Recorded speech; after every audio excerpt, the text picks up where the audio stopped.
নমস্কার, আমি নয়ন। মাননীয় মুখ্যমন্ত্রী শুভেন্দু অধিকারীর ৪৫ দিন চ্যালেঞ্জের আজকে ৭ম দিন।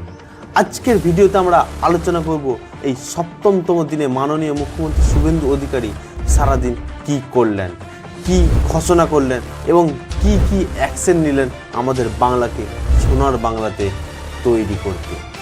আপনাদের উদ্দেশ্যে বিশেষ অনুরোধ কি প্রতিদিনের ভিডিও আপনারা তার পরের দিনে পাবেন, মানে আজকে ৭ম দিনের ভিডিও আপনারা ৮ম দিনে পাবেন এবং ৮ম দিনের ভিডিও আপনারা ৯ম দিনে পাবেন। তাই বুঝতে পেরেছেন তো? তাই চলুন শুরু করা যাক আজকের এই ভিডিও। আজকের দিনটা পশ্চিমবঙ্গবাসীর জন্য খুব আনন্দের দিন, কারণ মাননীয় মুখ্যমন্ত্রী শুভেন্দু অধিকারী মুখ্যমন্ত্রী পদে বসার ৭তম দিনে গিয়ে সেই বছরের পর বছর তাকিয়ে থাকা সেই মা, যেই মা রাজনীতিতেই নেমেছিল নিজের মেয়ের বিচার পেতে, সেই আরজি করের ফাইল রিওপেন করলেন মাননীয় মুখ্যমন্ত্রী শুভেন্দু অধিকারী।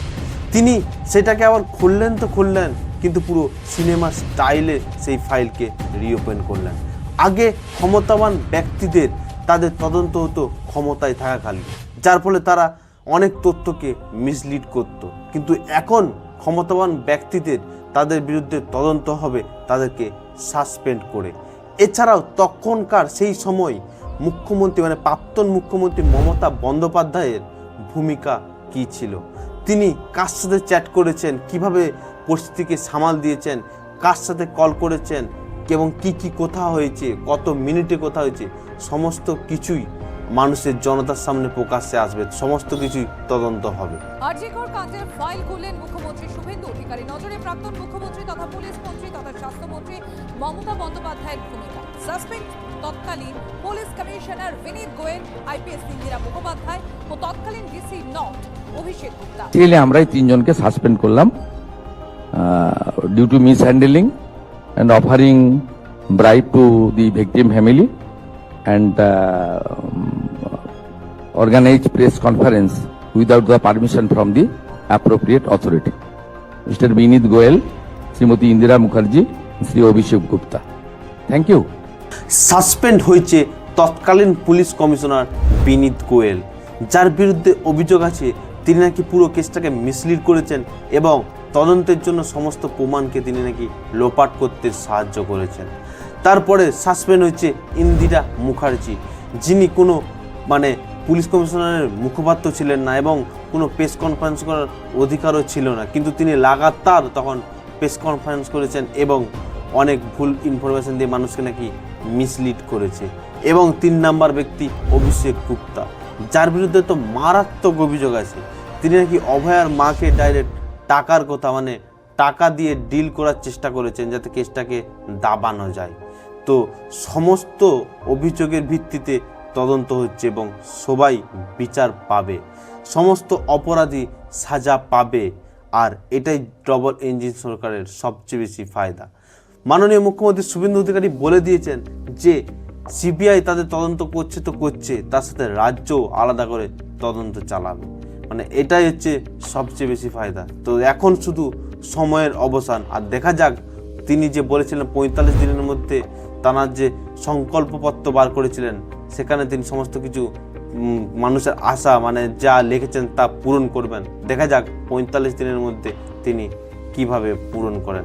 তো আমাদের সাথে আপনারা যুক্ত থাকেন, কারণ আমি প্রতিদিনের কি করলেন তিনি মাননীয় মুখ্যমন্ত্রী শুভেন্দু অধিকারী এবং ৪৫ দিনের মধ্যে তিনি যেগুলো মানুষকে আশা দিয়েছিলেন সেগুলো পূরণ করতে পারছেন কিনা একদম ক্লোজলি অবজার্ভ করছি। তাই প্রতিদিনই ৪৫ দিনে ৪৫টি ভিডিও আসবে। তো সেই জন্য আপনাদের কাছে অনুরোধ, চ্যানেলটা সাবস্ক্রাইব করে রাখবেন, কারণ নাহলে পরবর্তী যখন ভিডিও আমি আপলোড করবো আপনারা নাহলে নোটিফিকেশান পাবেন। তো চলুন দেখা যাক আজকে নেক্সট পদক্ষেপ কি নিয়েছে। বিধানসভায় নতুন স্পিকার নির্বাচিত হয়েছে কোচবিহারের দক্ষিণে বিজেপি বিধায়ক রথীন্দ্র বসু। প্রথা অনুযায়ী ওনাকে মাননীয় মুখ্যমন্ত্রী শুভেন্দু অধিকারী হাত ধরে ওনার আসনে নিয়ে যান এবং সেখানে আসন গ্রহণ করান। এবারে একটা ঐতিহাসিক রায় নিয়েছেন মাননীয় মুখ্যমন্ত্রী শুভেন্দু অধিকারী। এবারের বিধানসভা অধিবেশনের সমস্ত কিছুই লাইভ টেলিকাস্ট হবেন, কারণ তিনি বলছেন যে জনতারও জানা উচিত তারা যাকে বিধায়ক হিসাবে নির্বাচিত করেছে ভোট দিয়ে, সেই বিধায়ক কি কাজ করছে, সে সাধারণ মানুষের সমস্ত তাদের যে কষ্ট, তাদের যে সমস্যা, সেগুলি বিধানসভা অধিবেশনে তুলে ধরছে কিনা। তো এইটা একটা ঐতিহাসিক রায় নেওয়া হয়েছে।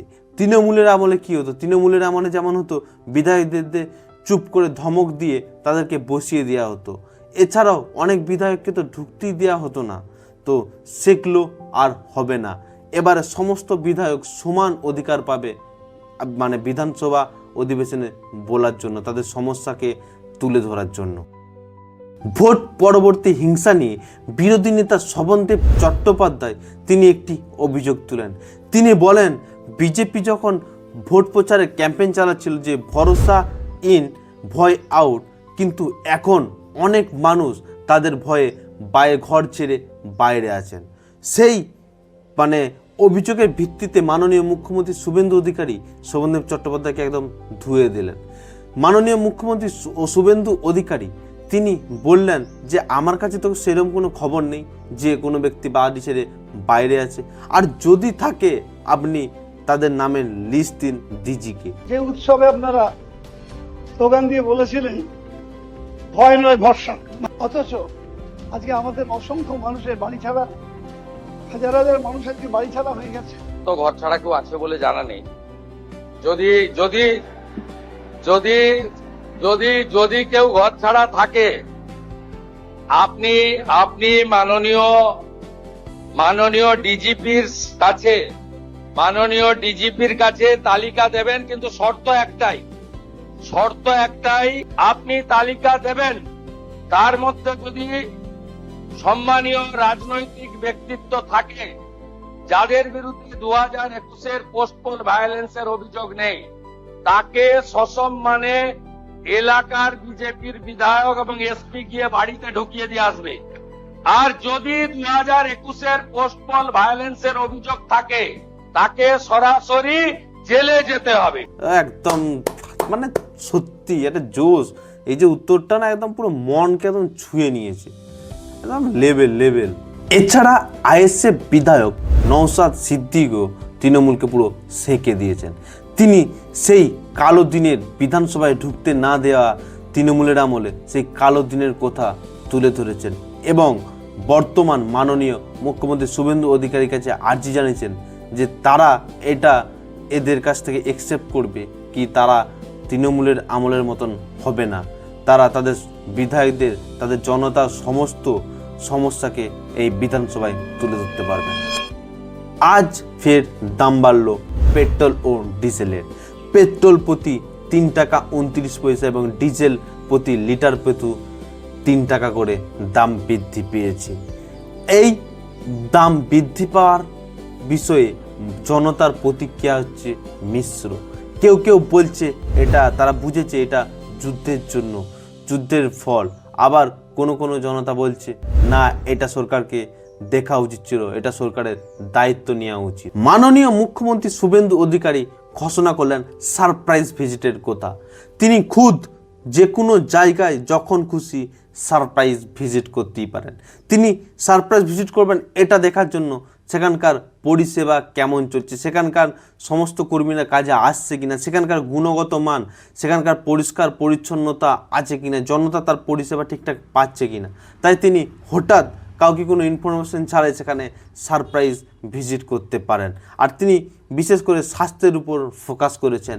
তাই আজ SSKM হসপিটালে সমস্ত স্বাস্থ্য সচিব এবং সেখানকার বড় বড় স্বাস্থ্যের যে মানে অফিসার আছে ওদেরকে নিয়ে আজ বৈঠক করেছেন এবং বৈঠক থেকে যে আউটকাম আসছে সেখানে বলা হচ্ছে যে রাজ্যে কোনো সেন্ট্রাল কোনো স্টেট হসপিটাল মানা হবে না। রাজ্যে সমস্ত কেন্দ্র সরকারের হসপিটাল মানে রেল, তারপরে হচ্ছে আপনার ESI সমস্ত হসপিটালই পেশেন্ট নিতে হবে। রাজ্যে একটাই নিয়ম থাকবে এবং সেখানকার নিয়ম যে কোন হসপিটালে কটা বেড রিজার্ভ আছে, কটা বেডে পেশেন্ট আছে, সেই সমস্ত কিছু যেন লাইভ আমাদের মাননীয় মুখ্যমন্ত্রী শুভেন্দু অধিকারী দেখতে পান। সেখানে কোনো পেশেন্ট, কোনো এমার্জেন্সি পেশেন্ট গেলে তাকে ঘোরানো যাবে না। আর সেই রেফার খেলা সেটাও হবে না।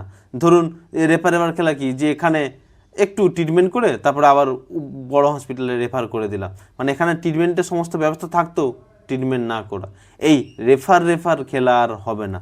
আর সবচেয়ে গুরুত্বপূর্ণ পদক্ষেপ এই যে মাঝে দালালি, আগে বেশ তৃণমূলের আমলে যে দালালি প্রথাটা বেড়ে গিয়েছিল, হ্যাঁ, যে ওখানে বেড চাও তাহলে এত টাকা দাও তোমার বেড করে দেবো, এই দালালিকে দমন করতে কড়া পদক্ষেপও নেওয়া হয়েছে। জনদরবারে মুখ্যমন্ত্রী, জি হ্যাঁ, এরপর থেকে জনতার সমস্ত অভিযোগ শুনতে মাননীয় মুখ্যমন্ত্রী শুভেন্দু অধিকারী শুরু করছেন জনদরবারে মুখ্যমন্ত্রী। এটা প্রথম 1 জুন থেকে শুরু হবে কলকাতায়। কলকাতার ধনধান্য অডিটোরিয়ামে মাননীয় মুখ্যমন্ত্রী শুভেন্দু অধিকারী আসছেন এবং সেখানে তিনি ডাইরেক্ট জনতার সাথে কথা বলবেন, তাদের কথা শুনবেন, তাদের অভিযোগ শুনবেন এবং তারপরে এই জনদরবারে মুখ্যমন্ত্রী আস্তে আস্তে প্রতিটা জেলায়ও পৌঁছে যাবে। মানে প্রথম কলকাতা দিয়ে শুরু হবে, তারপর প্রতিটা জেলায় এই জনদরবারে মুখ্যমন্ত্রী শুরু হবে। তো এটা একটা খুব ভালো পদক্ষেপ। এটা প্রায় বিজেপি শাসিত রাজ্যে আমরা দেখতে পাই, হ্যাঁ, যে এটা হয়েছে, যার ফলে কি জনতা তার নিজেদের অভিযোগ তিনি মুখ্যমন্ত্রীর কাছ থেকে তারা বলতে পারবে এবং মুখ্যমন্ত্রী নিজেও বুঝতে পারবে গ্রাউন্ড রিয়েলিটি, গ্রাউন্ড লেভেলে যে আমাদের রাজ্যে কি হচ্ছে। হয়তো তিনি কোনো একটা কিছু স্কিম শুরু করলেন, সেটা মানুষের কাছে পৌঁছেছে কি না, মানে সমস্ত কিছু ফিডব্যাক, যেটা বলে ফিডব্যাক রূপে মাননীয় মুখ্যমন্ত্রী তিনি গ্রাউন্ড রিয়েলিটিটাকে বুঝতে পারবেন। এটা একটা খুব ভালো পদক্ষেপ। আজ ফের ইডি দপ্তরে হাজিরা দিলেন প্রাক্তন খাদ্যমন্ত্রী রতিন ঘোষ। প্রায় সকাল 10টা থেকে রাত 8টা পর্যন্ত টানা 10 ঘন্টা জেরা করা হয় যে সেই ইডি সিজিও কমপ্লেক্সে। যে আগে সুজিত বসুকে যেভাবে অ্যারেস্ট করা হয়েছিল, টানা 10 ঘন্টা সুজিত বসুকে মানে জেরা করার পর সেই টাকা, মানে পুরসভার দুর্নীতি করে যে জনতার কাছ থেকে তিনি টাকা নিতেন বা কোনো জমি লিখে নিতেন, সেই টাকা যে অন্য অনেক অ্যাকাউন্টে ট্রান্সফার হয়েছে, সেই সন্দেহে সুজিত বসুকে সেই ইডি গ্রেপ্তার করেছিলেন। তারপরে মনে হচ্ছে নেক্সট উইকেটটাই রতিন ঘোষেরও পড়তে চলেছে, কারণ ইডি কন্টিনিউয়াস আস্তে আস্তেই প্রাতিষ্ঠানিক দুর্নীতিগুলিকে খুব ভালোভাবে দেখছে এবং সেগুলির তদন্ত খুব ভালোভাবে করছে।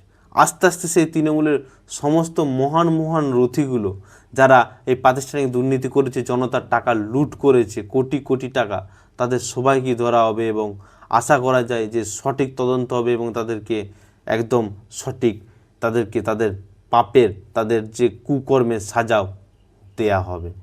আজ আরও এক মহান ডিসিশন নেওয়া হয়েছে। রাজ্যে 2021 সাল থেকে যে এসটি এসসি ওবিসি প্রায় 1,69,00,000 যে কাস্ট সার্টিফিকেট ইস্যু করা হয়েছিল, সেই সমস্ত কিছুকে আবার পুনরায় যাচাই করার জন্য আদেশ দিয়েছেন মাননীয় মুখ্যমন্ত্রী শুভেন্দু অধিকারী। কারণ তৃণমূলের আমলে আমরা দেখেছি, আমার নিজের এক্সপিরিয়েন্স, যে কলকাতায় মানে ভালো ফ্যামিলি তাদের এসসি তাদের কাস্ট সার্টিফিকেট হয়ে গেছে, তারা কাস্ট সার্টিফিকেট বানিয়ে নিয়েছে। তো সেই জন্যই এই সমস্ত কাস্ট সার্টিফিকেটগুলিকে একদম খুব ভালোভাবে যাচাই করার জন্য আদেশ দিয়েছে, যার ফলে কী হচ্ছিল যে কোনো সরকারি রিক্রুটমেন্টের যদি নোটিশ বেরোতো, সেখানে এসসি ওবিসিরাই চাকরি পেত আর জেনারেলরা আজ হাত কামড়াতো। কিন্তু সেই জেনারেলদের জন্য আজকে সুখবর, সেই যাচাই করে যদি যে দুর্নীতি করা এসসি সার্টিফিকেট, যারা ধরুন জেনারেল কিন্তু এসসি সার্টিফিকেট বার করে নিয়েছে বা ওবিসি সার্টিফিকেট বার করে নিয়েছে, তাদেরকে যদি বার করে তাদেরকে যে কাস্ট সার্টিফিকেট ইস্যু করা হয়েছিল তাদের বিরুদ্ধে যদি সঠিক তদন্ত করে তাদেরকে যদি সঠিক সাজা, তাদের বিরুদ্ধে সঠিক পদক্ষেপ নেওয়া হয়, সেটা একটা ঐতিহাসিক রায় বলেই মানা হবে। আজকের 7তম দিনে মাননীয় মুখ্যমন্ত্রী শুভেন্দু অধিকারী যেসব পদক্ষেপগুলো নিয়েছে বিশেষ গুরুত্বপূর্ণ, সেই পদক্ষেপগুলো আপনাদের কাছে আমি তুলে ধরলাম। এবার আপনাদের সবচেয়ে কোন পদক্ষেপটা, কোন অ্যাকশনটা সবচেয়ে ভালো লেগেছে সেটা আপনারা কমেন্টে জানান। আর ভিডিওটা ভালো লাগলে লাইক করবেন এবং এই রকমই ভিডিও টানা 45 দিন কী হচ্ছে ক্লোজলি অবজার্ভ করা এই ভিডিও দেখার জন্য আপনারা চ্যানেলটা সাবস্ক্রাইব করে রাখবেন আর বন্ধুদের সাথে শেয়ার করতেও ভুলবেন না, কারণ আপনাদের একটা শেয়ার আমাদের মোটিভেশন যোগায়। তাই আজকে নিয়ে এতটাই। দেখা হচ্ছে কালকের ভিডিওতে, কালকে সারাদিন কি করেছে। তো চলুন দেখা হচ্ছে নেক্সট ভিডিওতে। আজকে নিয়ে এতটাই। চলুন, বাই। ভালো থাকবেন, সতর্ক থাকবেন এবং সুস্থভাবে জীবনযাপন করুন।